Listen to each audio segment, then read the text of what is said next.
How's it going, everyone? Daxellz here, and today we're going to be checking out another Art video reacting to Emergence, how stupid things become smart together.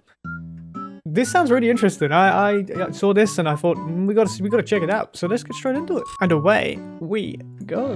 An ant is pretty stupid. It doesn't have much of a brain, no will, no plan, and yet many ants together are smart. An ant colony can construct complex structures. Some colonies keep farms of fungi, others take care of cattle. They can wage war or defend themselves. How is this possible? How can a bunch of stupid things do smart things together? This phenomenon is called emergence, and it's one of the most fascinating and mysterious features of our universe. In a nutshell, it describes small things forming bigger things that have different properties than the sum of their parts. Emergence is complexity arising from simplicity, and emergence is everywhere. Could the human race be emergence? Like, if you had one human and you size it up between a bunch of humans, obviously the bunch of humans are going to win, right? Different properties to the molecules that make it up, like the concept of wetness. Take wet fabric. If you zoom in far enough, there is no wetness, there are just molecules sitting in the spaces between the atoms of the cloth. Wetness is an emerging property of water, something new, only created by a lot of individual interactions between water molecules. And this is sort of it. Many things interact under a certain set of rules, creating something above and beyond themselves. It turns out that more is different. This different property is itself a new thing, and that new thing can couple with other new things to repeat the process. You can imagine this as layers stacked upon each other, every layer made from more complex parts.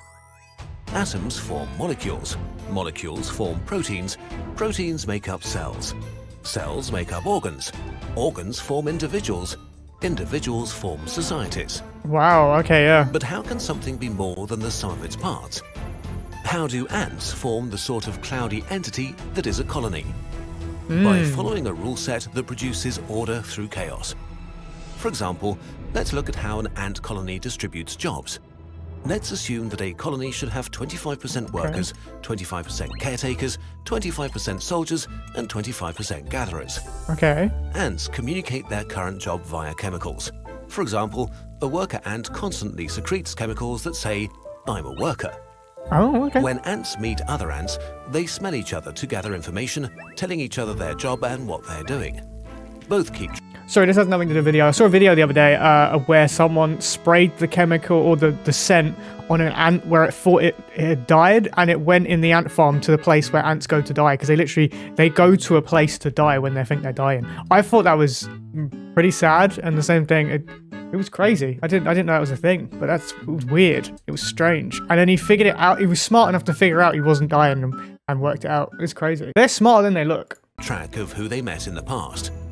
Now, imagine an anteater kills most of the gatherers. If this isn't fixed quickly, the colony will starve. True. Many worker ants need to switch jobs, but how do you tell this to thousands of them? Simple. You don't. They just know, right? Our worker ant will still meet and smell other ants, but it will encounter almost no gatherers at all.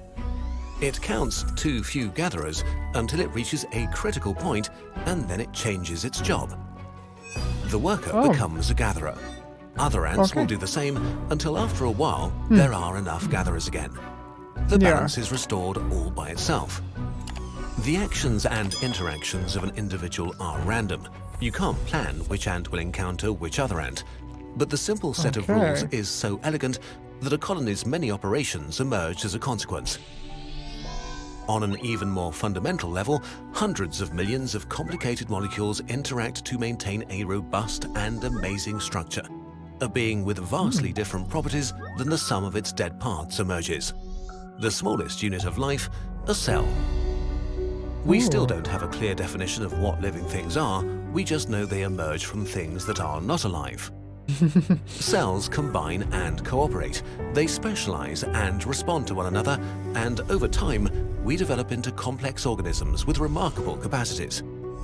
Your arms and legs and heart are an incredibly complex and complicated system made of trillions of individual stupid things.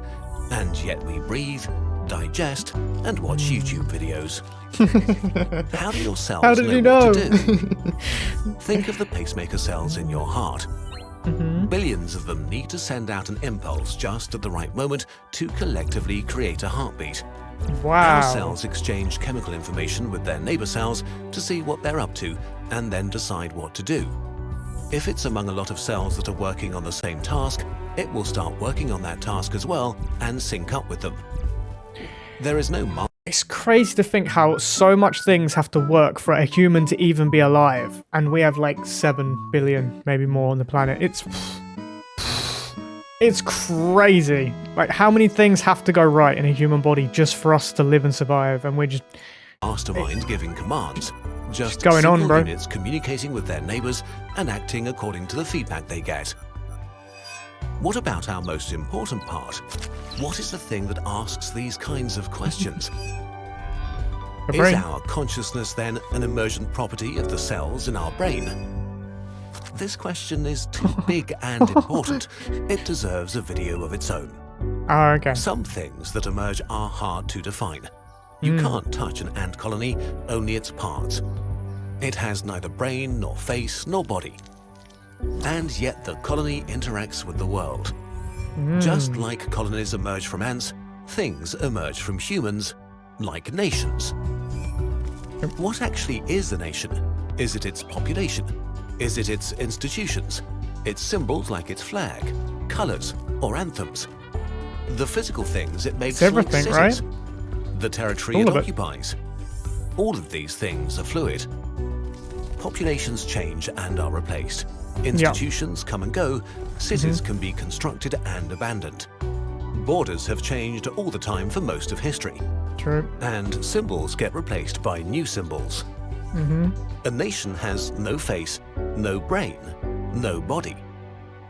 Are nations not real then? Of course they are. Just like ant colonies, nations interact with the world. True. They can change landscapes, wage wars, grow or decline, and they can stop existing. But they only exist because of a lot of humans interacting with each other. But not just nations. All the complex structures that surround us emerge from us. Even if we don't intend to, we are constantly creating communities, companies, cities, societies. All of these things are entities that have fundamentally different properties and abilities than the pretty stupid apes they emerged from.